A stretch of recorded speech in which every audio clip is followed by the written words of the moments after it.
Star Trek has a long history of storytelling where it leaves the viewers to form their own opinions on what the episode is trying to tell them. This has, in my humble opinion, never been truer than Otoi's latest release, 765874 Unification, brought to you from the Rodenberry Archives. This isn't in the way that each episode presents you with a new moral dilemma each week, but it's in the way that there are definitely different opinions on how to interpret this piece of art. And yes, I'm calling it art. Unification tells a story of Kirk reuniting with his old friend Spock in his last days. This actually ties in with a few previous releases and brings it all together. This is from the Enterprise D being salvaged from Viridian 3, to Yeoman's premonitions of an alternate timeline, to Spock himself visiting the grave of his long-lost friend, using a form of AI technology to bring back the heroes of the past as we once knew them. This short film is nothing short of beautiful. However, there have been a few opinions about what's actually happening in Unification. For example, one interpretation seems to be that Kirk has actually been brought back from the dead. This is because there's a short clip of Kirk's remains, or a monitor of them, as they appear in Star Trek Picard Season 3. Seriously though, go watch that third season in isolation to the rest of Picard.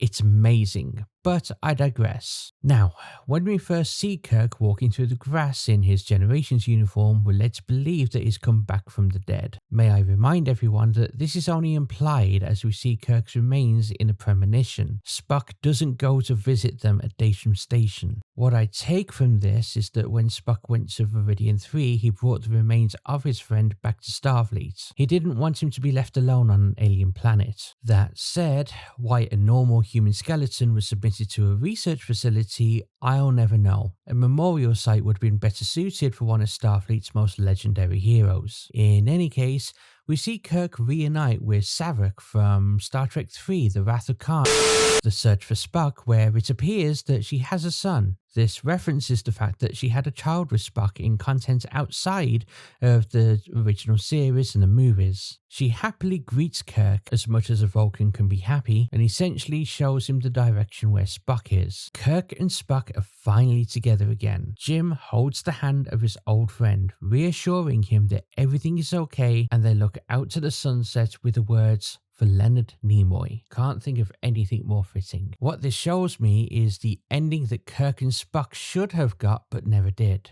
To be fair, I actually do feel that Star Trek The Undiscovered Country was the perfect send-off for the entire crew, but because the studios wanted to have the Kirk and Picard meeting that all the fans were apparently asking for, and also they just wanted Kirk to die because, reasons, we were shown a certain unceremonious death. Yes, we do have the foreshadow of Star Trek V when Kirk, Spock and McCoy were at the campfire, and Kirk said that he knows when he's going to die because he's going to be alone. But even with that said, Generations just left a bad taste in the mouth. Separately, we had Spock transported to an alternate timeline where, again, he was in a place where his loved ones just couldn't get to him, which, if Kirk really was alive in Unification, it doesn't add up to why the original actress who played Saavik would actually be there. My interpretation of the whole thing is that Spock experiences Yeoman's premonitions of where both him and Kirk will just simply end up. In Unification,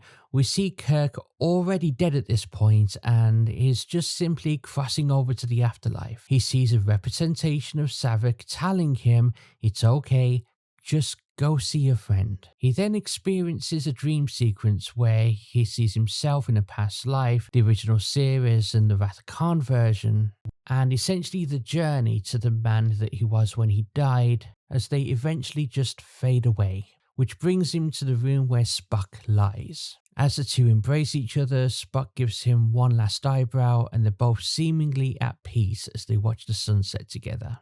I'm not crying, you are. Alright, now regardless of how you look at this, you can't deny that this 9-minute short film is one of, if not the most, powerful pieces of work in the entire Star Trek franchise. Don't believe me?